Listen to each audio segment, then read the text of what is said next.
whole issue of the UN General Assembly. We saw the Senegalese president, Macky Sall, ask for better representation of Africans at the international stage. I mean, at this day and age, should we even be asking about representation? And what exactly would this mean for Africa in general? Thank you so much. You know, when it comes to freedom, any sort of freedom, economic freedom, political freedom, social freedom, it never comes to people wait. You have to push for it. And as the noises increase, as the pressure rises, at some point, Africans will be given a seat at the table in the G20. But if that is not going to be repeatedly asked for, it will never happen. And it's a shame that we have to ask for that. Yeah. We're talking about a continent of more than 1.45 billion people. So they should be represented at the highest table where decisions are being made. There's no way you can have that population being left out in a table where decisions are being made. You realize the European Union is represented. So I expect some serious consideration of the pressure and the request, and it will happen. So it's overdue. It's long overdue. It should happen.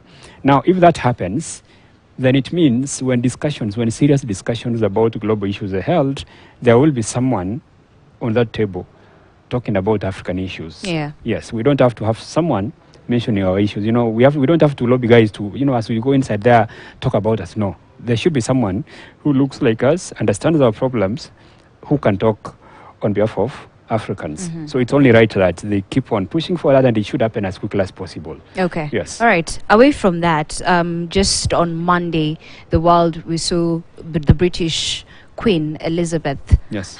may her soul rest in peace, be buried. But then, of course, that sparked up some conversation about the ties of the monarchy and the Commonwealth and the future of it generally. Where do you think they stand in terms of Commonwealth countries and the ties to, the monarchy? Number one, it's unfortunate. At a personal level, I don't feel like the kind of attention given to a passing is required, because that is a representation of the suffering so many people around the world have gone through. When she was at the height of her power as a queen, Kenyans suffered under colonialism, Indians suffered, so many people around the world suffered. And we have to stop these pretentious praise given to people who've caused so much suffering or oppression to others when they die. We have to just be honest. And I would like to echo the words of Malema, who say that we don't,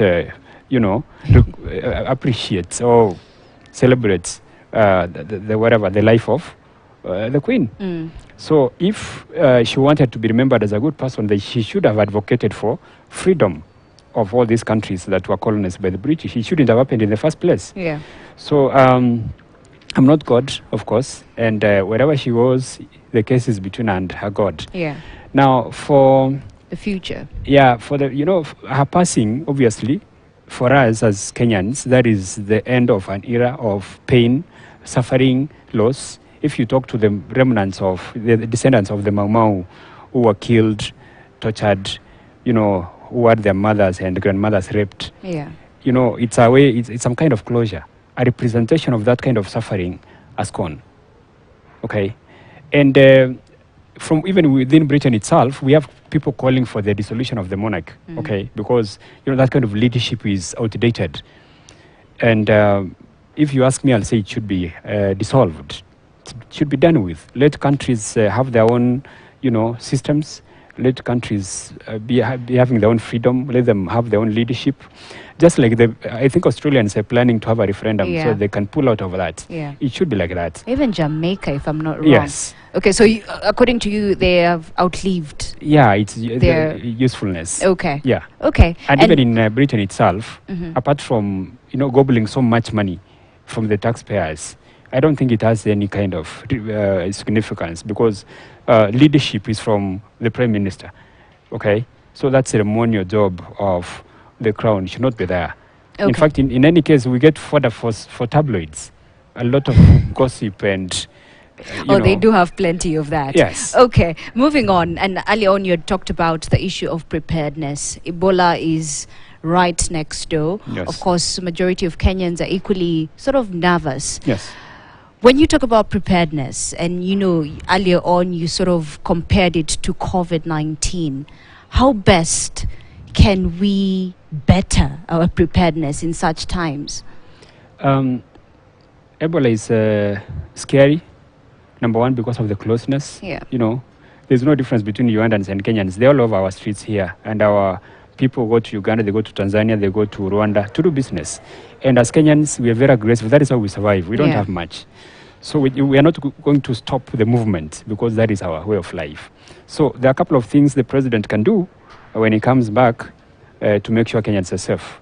Number one, there has to be an element of certainty, an element of some surety among Kenyans. That comes with the appointment of a cabinet secretary for health, someone who's assured of his job, and, you know, he takes responsibility very quickly, so that we have a plan to take care of this disease in case, in the unfortunate event that it does what crosses the border, which can happen anytime. Yeah. So once that cabinet secretary is in office and is assured of his job, we can come up even with a task force, which can be formed by the president himself, just like the one we had for COVID-19, so that Kenyans are advised on what to do. You cannot wait for Ebola to get to Kenya for you to start scrambling for responses. Though they've beefed up screening, so we have to give them that at the border, I think, Malaba, but still, I think even education-wise, in terms of creating awareness amongst Kenyans, is going to be proper. Thank you so much, Onchario Yeyo, Regional Analyst. Always a pleasure having you with us. Thank you. And let's see what next week has in store in terms of the international scene.